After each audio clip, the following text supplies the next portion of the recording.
Je suis désolée, j'ai pas du tout fait ce que je vous avais dit que je ferais, c'est-à-dire vous tenir au courant de comment mon année avance au niveau de la médecine. D'ailleurs, je m'excuse si jamais vous entendez ma mère qui parle très fort en bas. Elle est en télétravail, voilà. Donc cette vidéo c'est un peu catastrophique, mais je me dois quand même de vous la faire et c'est aussi un moyen pour moi d'avancer.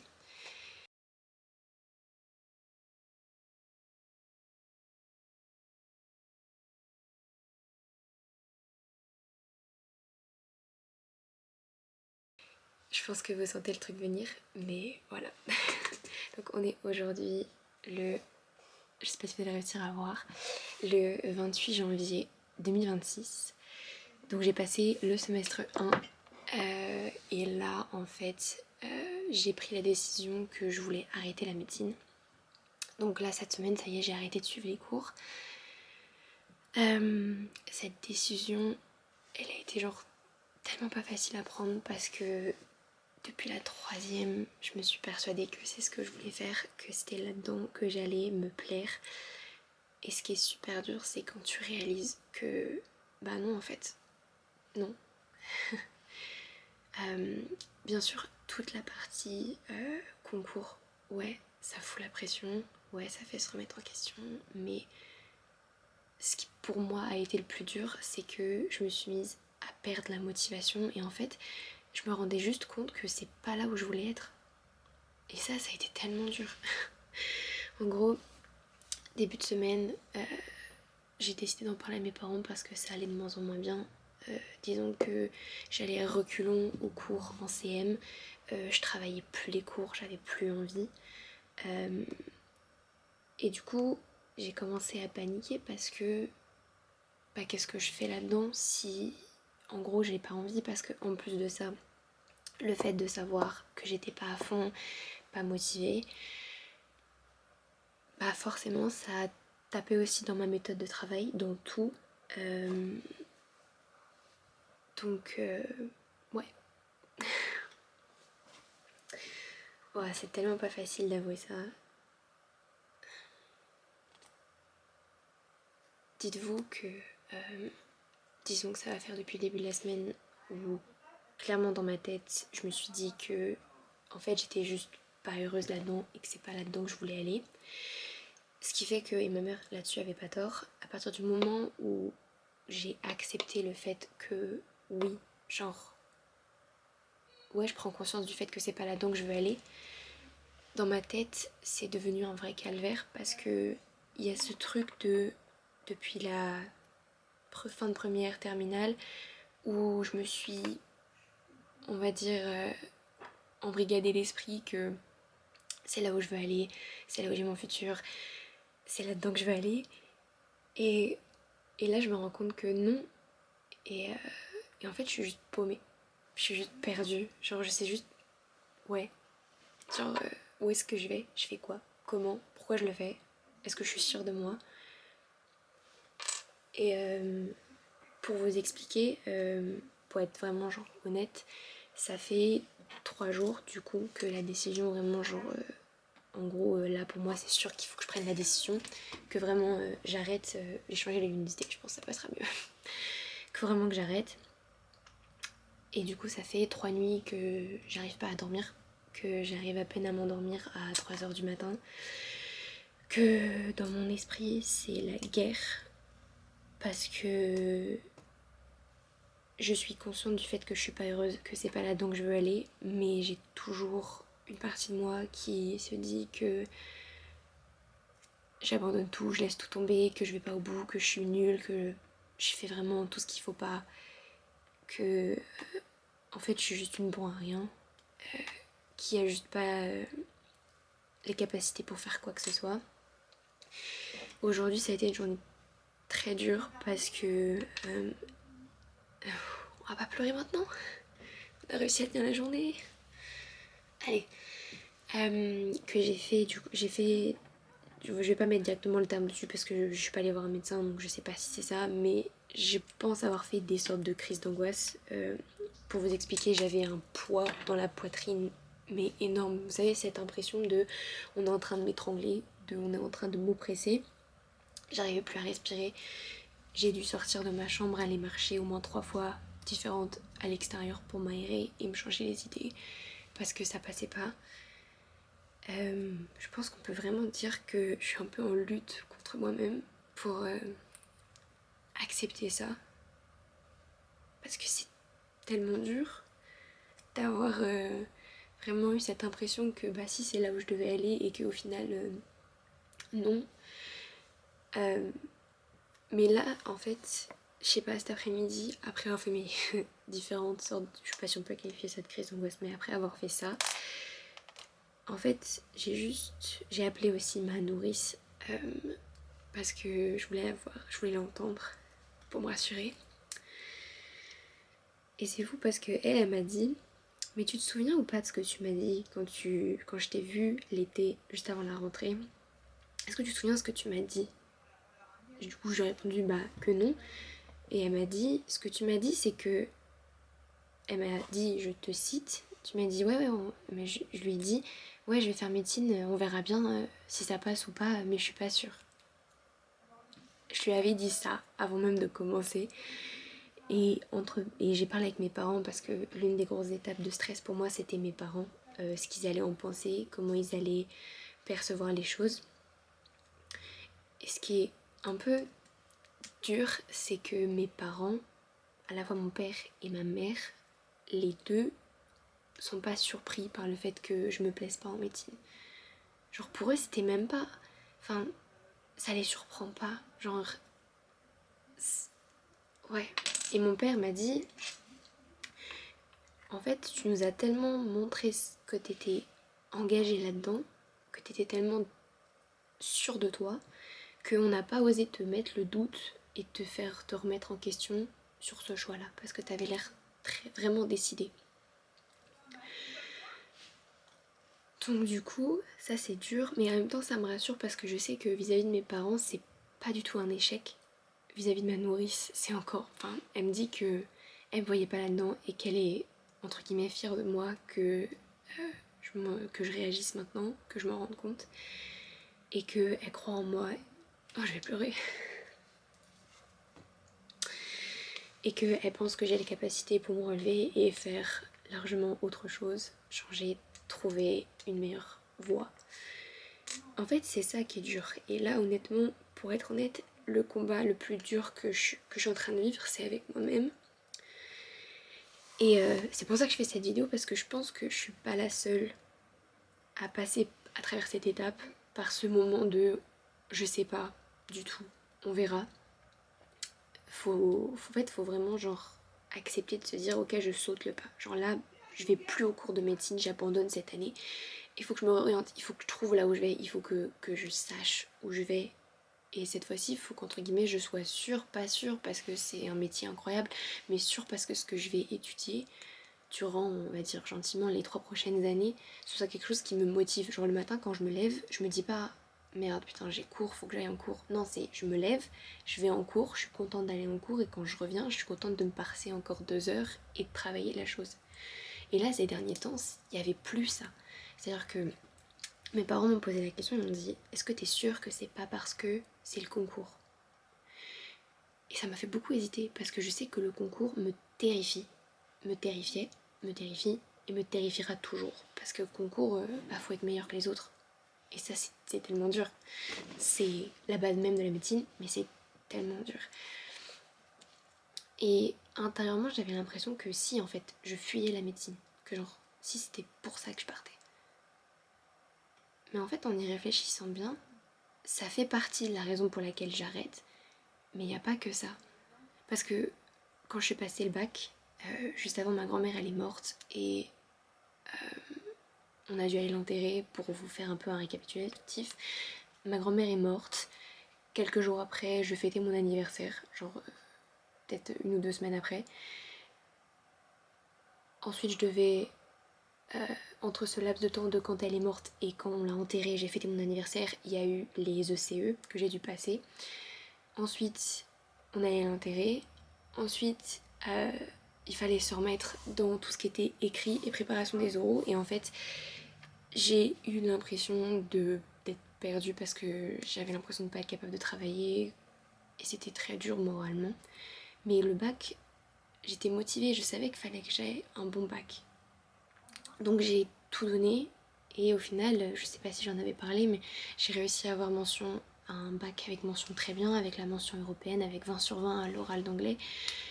Donc tout est possible quand il y a la motivation et vraiment l'envie derrière. Sauf que là, en fait, genre oui, le concours, c'est énorme, c'est terrifiant. Honnêtement, c'est terrifiant. Mais je sais que si intérieurement j'étais persuadée que c'est là où je voulais aller, que j'avais aucun doute, mais j'irai au concours et même s'il faut que je fasse une LAS 2, je ferai une LAS 2. Mais là, en fait, intérieurement, il y a plein de signaux qui me disent mais stop, en fait, stop, on n'est pas heureux là-dedans. Je veux dire, quand j'en suis le matin à me lever et à repousser mon réveil pour ne pas avoir envie de juste me lever, même quand je travaillais encore, même quand je faisais le travail chez moi, en être à ce point de je veux pas me lever, c'était dur parce que moi j'ai toujours été quelqu'un de vachement positive, même dans les moments où ça va pas, j'ai toujours essayé d'être positive. Mais là cette année en fait j'y arrivais pas. Pas du tout.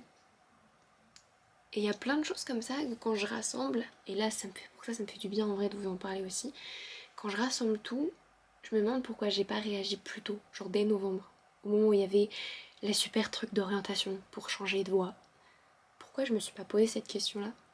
Mais parce que moi j'ai la réponse et elle est pas super super, mais c'est parce que je voulais tellement aller là-dedans. Dans ma tête, je m'étais tellement fait entre guillemets les études parfaites, la situation parfaite, le boulot parfait, que en fait je voulais continuer. Mais ça marche pas comme ça. Parce qu'on peut rêver d'un job, on peut rêver de n'importe quoi, mais derrière il faut avoir l'envie, la motivation, les capacités. Et je pense que j'avais ni la motivation ni l'envie. Et je me demande même si j'avais les capacités, pas parce que je me sens débile. Je veux dire, mes résultats de bac, ça montre que je suis pas débile et il y a plein de choses pour lesquelles je me débrouille très bien. Mais je pense que j'avais juste pas les capacités qu'il faut avoir quand on veut partir en médecine. Et ça, en vrai, ça soulève une question qui est genre super importante parce que la classique, c'est qu'on dit que oui, la médecine, c'est une année où en gros, faut être hyper travailleur, hyper organisé. Ouais, mais en vrai, il y a une autre question qui se pose, c'est est-ce que vous avez vraiment envie de ça? Est-ce que vous êtes prêt aussi? Et ça, moi je sais que quand j'y repense, c'est une des raisons qui me dit que j'ai fait le bon choix. Est-ce que vous êtes prêt, sachant que vous n'êtes pas peut-être avec une énorme motivation, est-ce que vous êtes prêt, en sachant que vous n'êtes pas 100% motivé, à vous dire que l'une des choses qui vous fait miroiter la médecine, donc dans mon cas c'était la neurologie, parce que je suis passionnée par le cerveau, voilà. Est-ce que ce manque va être capable de vous faire, vous allez réussir à tenir, sachant que vous avez ce manque-là, durant minimum les 6 années où c'est vraiment que du, entre guillemets, bachotage, révision, et vous n'êtes pas dans le concret. C'est ça la question qu'il faut aussi se poser, c'est pas juste la première année, parce qu'il y en a plein qui disent une fois que vous avez passé la première année, oui, mais non, si vous saviez le nombre de personnes, et moi j'ai eu des échos pendant que j'étudiais, si vous savez le nombre de personnes qui se lancent dans l'étude de médecine et qui, une fois passé la première année, que ce soit à travers le chemin PASS ou le chemin LAS, qui sont juste pas dégoûtés parce que c'est pas le terme. Parce qu'il y aura toujours un côté hyper stimulant et agréable de travailler la médecine. Je veux dire, on va pas se mentir, c'est un sujet qui est hyper riche, hyper intéressant. Mais est-ce que durant ces 6 années, sachant que les spécialisations, pour la plupart des personnes qui vont en médecine, généralement, il y a aussi des spécialisations qui sont intéressantes, est-ce qu'on est prêt à attendre autant de temps avant de toucher à la chose qui nous donnait vraiment envie quand on n'est pas intéressé par la médecine de manière générale pour tout et rien? C'est ça la question. Et moi je suis un peu dégoûtée de pas avoir pris autant de temps au niveau de mon orientation avant parce que honnêtement ça aurait tout changé. Je me serais pas orientée là-dedans direct. Peut-être que à la place j'aurais fait peut-être une licence SV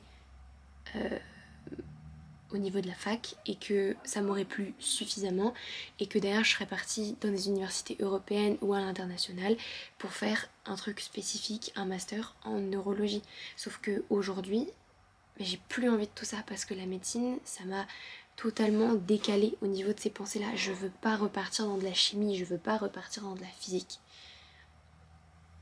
Donc, morale de l'histoire, de un, le fait de vous en parler, ça me fait du bien. Ça me rassure. Parce que j'arrive enfin à mettre à l'oral ce qui intérieurement genre bouillonne. Ça veut pas dire que je vais pas avoir une crise de panique ce soir et que je vais pas réussir à dormir. À mon avis, je vais encore fixer le plafond jusqu'à 3h du mat, jusqu'à ce que mon corps fasse frérot, faut à un moment donné, faut aller dormir. Je vais me lever demain à 9h. Je vais avoir l'impression d'être une merde. Et je vais finir ma semaine comme ça. Ah mon dieu.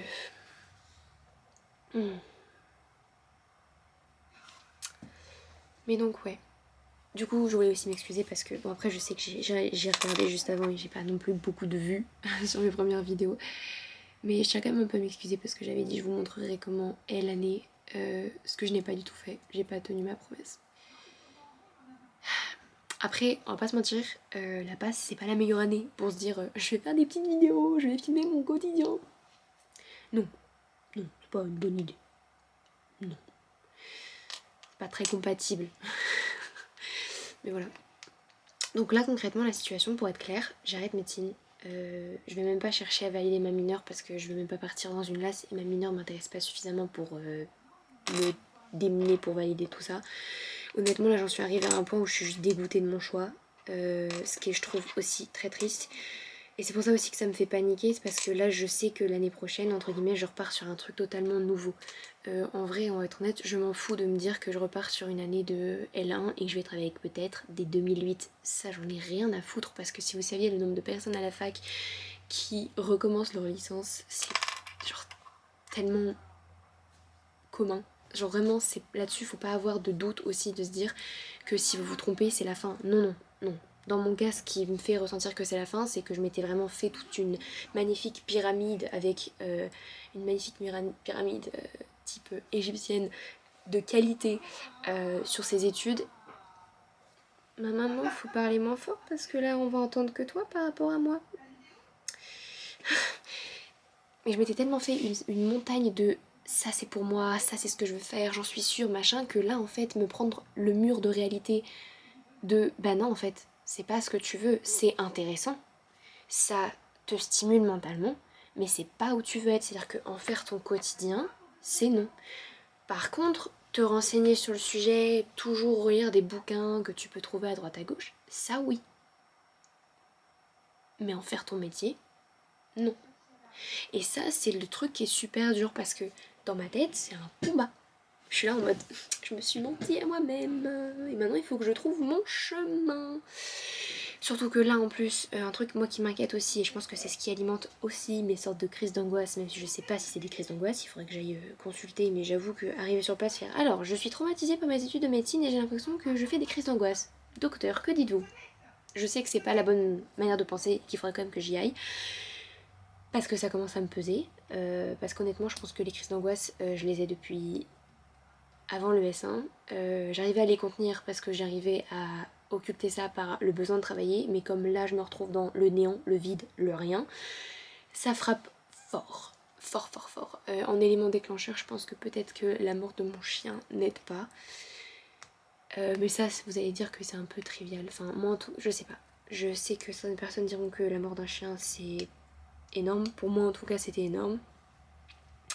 Pour d'autres personnes, ça touchera pas. Moi, je sais que ça a bien chamboulé. Bref, ça, c'est un passage autre. Ah. Par contre, qu'est-ce que ça me fait du bien de vous parler. Oh, mon Dieu. Je sais même plus ce que je disais.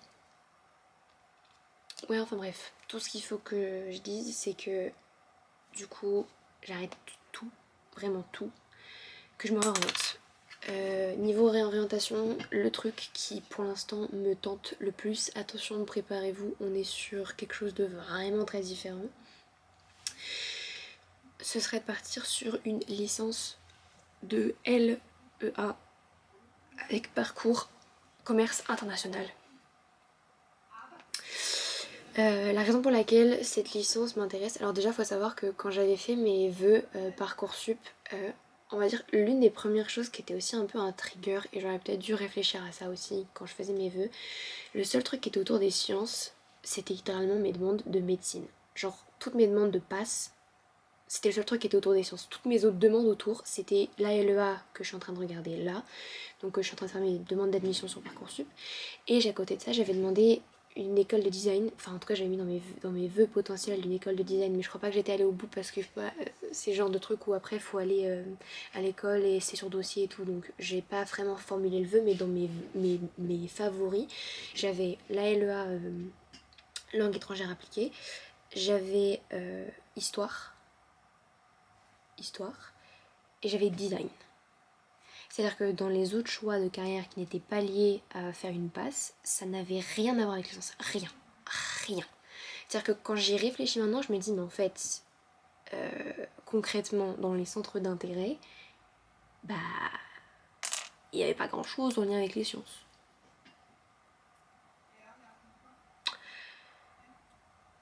Ah, mon Dieu. Donc ouais, là j'aimerais beaucoup faire la LEA langue étrangère, commerce international. Donc ça techniquement c'est un cursus en 3 ans. Pour vous expliquer un peu moi en tout cas de ce que j'ai compris du parcours, ce serait, donc moi du coup je prendrais anglais et espagnol au niveau des langues et du coup commerce international. Et là en fait c'est vraiment sur une base de compréhension de la langue, on approfondit la langue. En gros les 2 langues qu'on utilise c'est vraiment dans la logique de c'est des outils, faut qu'on les maîtrise parfaitement. Ce qui tombe bien parce que dans mes rêves principaux et dans tout ce qui me motive, c'est parler des langues. J'adore parler des langues parce que pour moi, dans mon esprit, c'est la meilleure manière de pouvoir voyager à la fois dans le temps et à travers le monde parce que c'est à travers les langues qu'on raconte tout. Genre le fait que je puisse vous communiquer, c'est parce que je parle le français et que vous comprenez le français. Mais en fait, pour les quelques fois où j'ai voyagé, le truc qui me faisait un peu de peine, c'est de pas être capable d'échanger avec des locaux et juste de pouvoir échanger sur des trucs tellement débiles, mais pouvoir faire ça. Donc là-dessus, et ensuite le commerce international, parce que je suis très rattachée à cette envie de travailler à l'international, de travailler dans les relations aussi un peu. Donc dans mon but pour faire cette coiffure est une catastrophe. Le but, si jamais j'arrive à être prise dans une LEA comme ça, le but ce serait en fait de parvenir à faire mes 3 années de LEA, maîtriser parfaitement français, espagnol, ainsi qu'avoir le sort de petit, je sais pas si ça sera considéré comme une mention, mais avoir ce truc commerce international. Et après, dans le top du top, ce serait de viser un master en relations internationales ou en commerce international. Et là, honnêtement, dans mon projet de vie, je m'y retrouve parce que ça coche toutes mes cases, c'est-à-dire avoir un métier quand même qui reste hyper flexible. C'est-à-dire, pas concrètement, si demain je dis je veux partir en voyage, bah je pourrais partir en voyage. Et sans même parler de côté flexibilité, parce qu'en soi, dans la médecine, tu peux aussi finir par avoir de la flexibilité, il faut juste choisir dans quoi tu vas. Il y a aussi toute la notion hyper, alors j'allais dire hyper humain. La médecine, c'est très humain. Mais moi, ce qui me manquait beaucoup, c'était ouais, les langues, les échanges, parler, enfin, tout ça. Je m'y retrouvais pas. Donc dans mon top top, ce serait cette LEA là. Surtout qu'en plus, on n'a pas beaucoup en France. Il y a celle de Nantes qui est vraiment pas mal. Il y a un peu la même version à La Roche-sur-Yon, je crois. Quoi d'autre? Je crois qu'il y en a à Paris, mais alors au grand jamais j'irai à Paris. Faut pas non plus pousser la dépression, hein. Je suis déjà dans des phases d'angoisse extrême, c'est pas pour aller me planter à Paris en mode bonjour, j'aimerais étudier. Donc voilà, après à côté de ça, je vais regarder les autres trucs, je vais remettre la licence d'histoire parce que en dernier recours, ça me déplaît pas non plus. J'ai toujours été intéressée par l'histoire, comprendre l'histoire des pays et tout ça.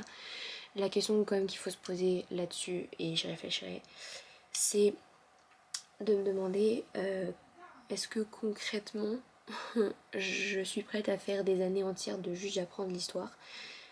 Ça se posera la question au moment où je verrai mes résultats. Mais voilà. Je regarde aussi une prépa commerce, mais honnêtement, je pense pas que j'irai là-dedans. Parce que vu comment je suis maintenant, toutes les notions de concours, ça...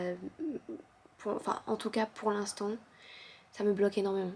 Je pense que j'ai eu un petit traumatisme aussi là-dessus par rapport à médecine. C'est juste le souvenir que j'ai de médecine qui est encore du coup très présent qui fait que tout ce qui va engendrer des concours, je peux pas parce que ça va être l'atmosphère, la pression que je vais me foutre autour. Non. C'est aussi pour ça que la licence LEA, elle me va bien, c'est parce que je vais travailler des matières qui, entre guillemets, pour moi vont être confortables. L'anglais, je suis relativement très à l'aise avec l'anglais. Je dis pas que je vais être une flèche non plus, mais je sais que l'anglais, c'est une langue où je peux me dire, je dois passer 3 heures à comprendre un putain de texte, j'y passerai 3 heures. Ça, je le sais. L'espagnol, c'est pareil, c'est une langue qui, au lycée et au collège, pas forcément toujours facile, même si c'est pas la langue la plus compliquée du monde, mais j'avais quand même l'envie parce que c'est une langue, ça me passionne. J'écoute de la musique en espagnol, je regarde des films en espagnol, j'ai envie de parler avec des gens en espagnol. Ça va me motiver. Et ensuite, le côté commerce international, je pense que ça m'aidera parce que ce sera le côté un peu pied à terre.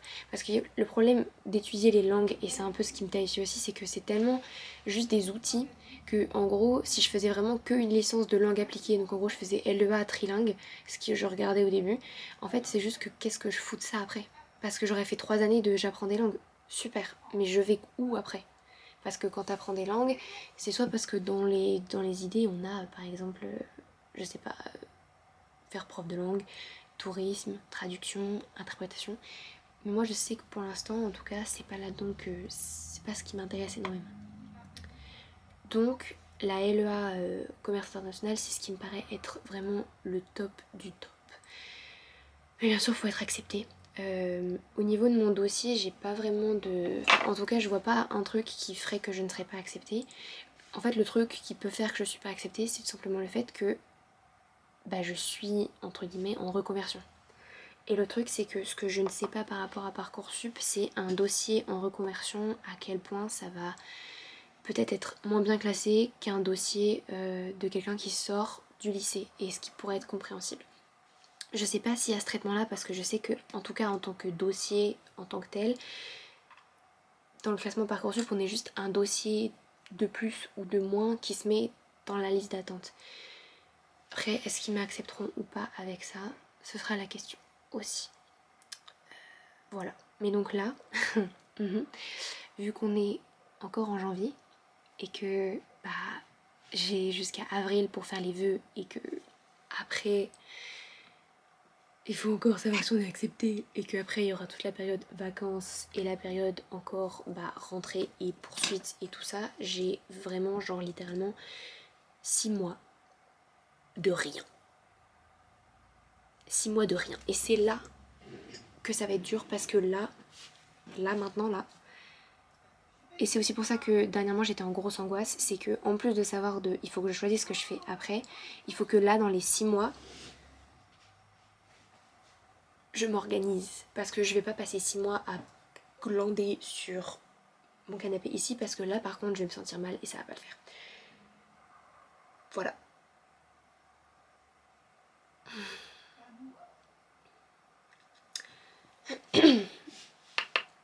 Dans mon idée, ce que j'aimerais faire, déjà de 1, j'aimerais bien essayer de reprendre le rythme de je fais des vidéos par semaine. Même si j'ai pas un quotidien énorme, je fais des vidéos de tout et de rien, mais je fais des vidéos. Parce que ça va me permettre d'avoir déjà un truc qui fait que chaque semaine j'ai un peu une deadline, que chaque semaine je sais ce que je fais et que chaque semaine je vise un truc. Et ouais. Ce que j'aimerais aussi c'est...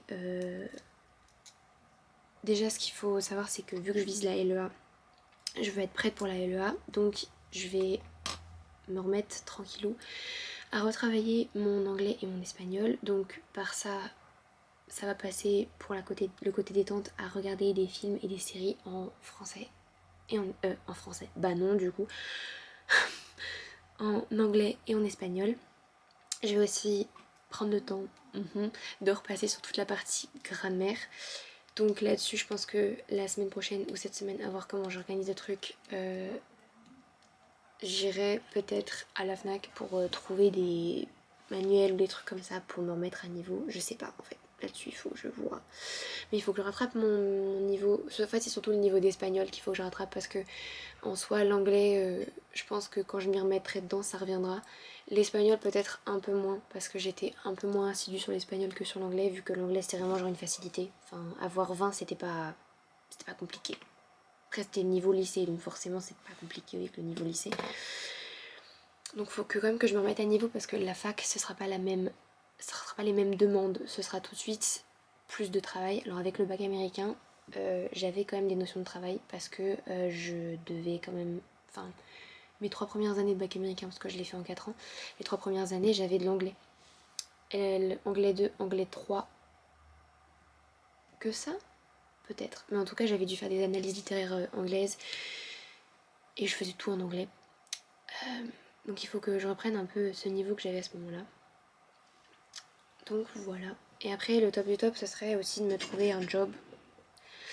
Et ça pourrait être aussi peut-être intéressant de me trouver un truc du genre jeune fille au pair quelque part en Espagne ou en Angleterre, dans le meilleur des mondes, vu que c'est là où je pourrais travailler. Je préférerais essayer Espagne pour travailler mon espagnol et être dans un contexte où vraiment que je travaille mon espagnol. Parce que l'anglais, comme je viens de vous le dire, en vrai, je pense que ça reviendra. Et ça va pas me demander beaucoup d'efforts pour que ça revienne. Mais voilà. Je sais pas comment vous expliquer, mais ça m'a fait du bien de vous parler. Genre même si vous serez peut-être genre 10 à regarder la vidéo, ça fait du bien.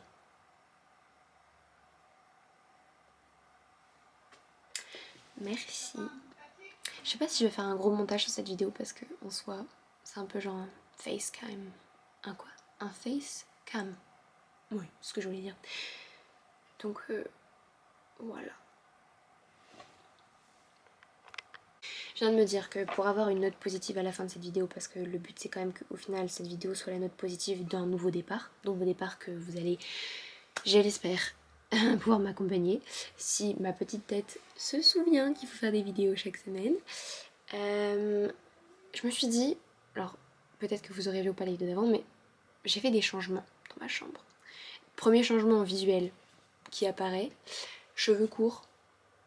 Je sais plus quelle longueur de cheveux j'avais quand je faisais les vidéos, mais je crois pas qu'ils étaient courts. Donc je les ai recoupés il y a pas longtemps, mais genre là, quand j'ai fait vraiment court.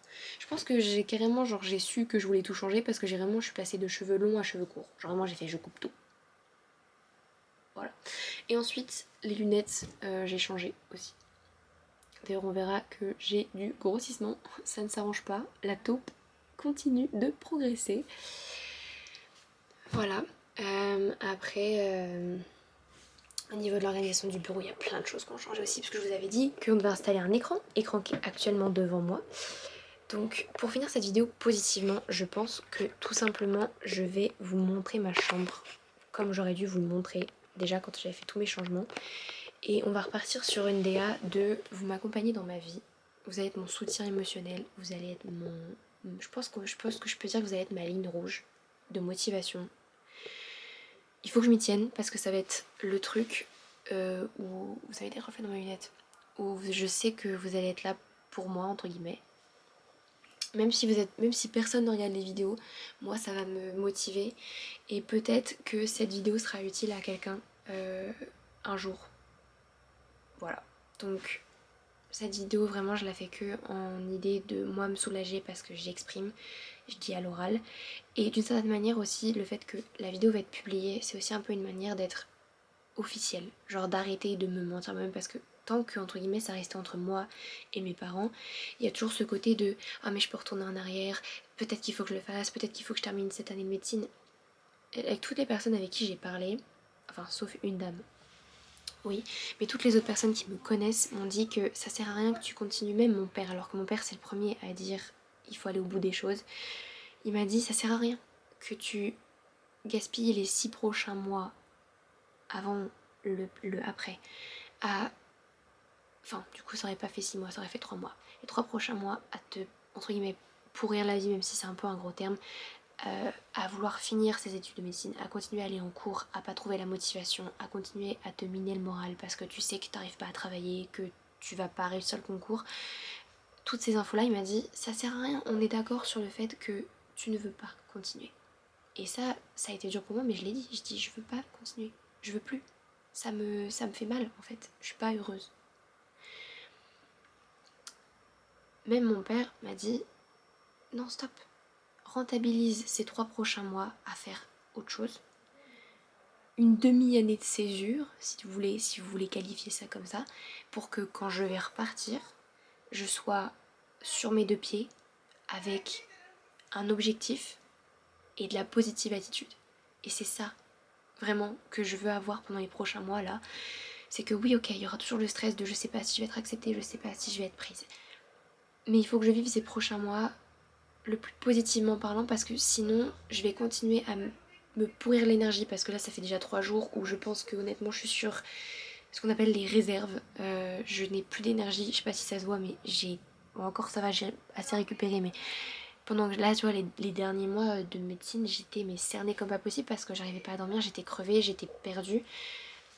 Donc là je veux retrouver un peu cette énergie que j'avais avant qui me faisait tenir, genre même les semaines les plus dures, j'arrivais à les tenir.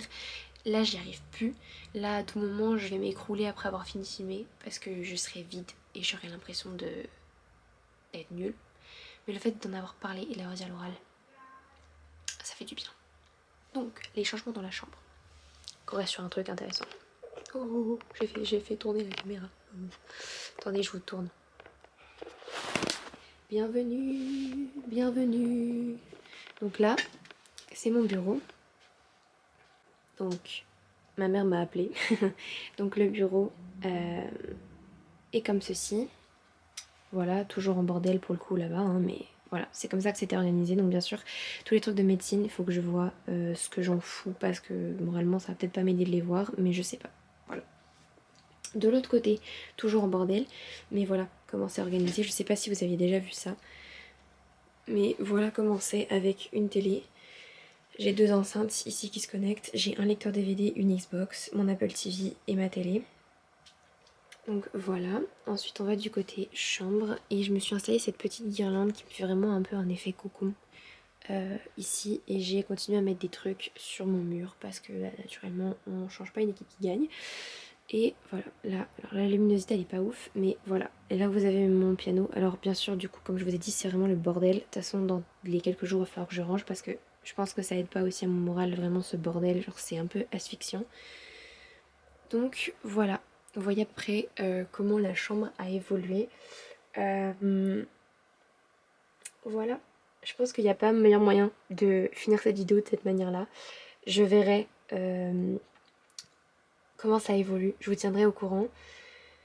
J'essaye de me soulager de plus en plus, de accepter et surtout de me dire que c'est pas un échec, c'est juste une reconversion.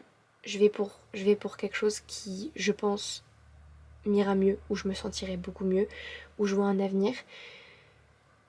Et voilà. Mais là, il y a ce passage qu'il faut vraiment que je passe de j'accepte, je m'accepte. Et surtout, je me dis que non, c'est pas un échec, c'est que j'avance. Je vois plus loin. Mais ça, c'est pas encore facile. Mais déjà, le premier soulagement, c'est que toute ma famille, enfin, j'en ai pas encore parlé à tout le monde, mais du moins les personnes proches qui comptent pour moi, sont pas tellement surprises et sont là avec moi. Ils veulent me voir avancer positivement et ils s'en fichent que ce soit en médecine ou pas en médecine. Eux, tout ce qu'ils veulent, c'est que j'ai un avenir stable et que je sois heureuse. Voilà, c'est la petite conclusion. Donc pour vraiment conclure, à tous ceux qui veulent faire médecine, réfléchissez bien. Je dis pas que médecine c'est des études horribles, absolument pas. J'ai une amie qui continue, avec qui j'étais, et qui elle pour le coup, ça se voit qu'elle est à sa place, elle est hyper heureuse. Et je souhaite pour elle qu'elle passe le concours, que ça se passe bien pour elle, parce que je sais que c'est là-dedans qu'il faut qu'elle soit. Mais on n'est pas tous faits pour faire les mêmes études, et c'est pour ça qu'il y a autant de métiers et autant d'études différentes. Donc réfléchissez bien. Et si jamais certains d'entre vous veulent poser des questions, n'hésitez pas dans les commentaires à poser des questions, j'y regarderai et j'essaierai d'y répondre. Peut-être que je pourrais vous donner des infos. Voilà. A plus. Et à... Sûrement à quand?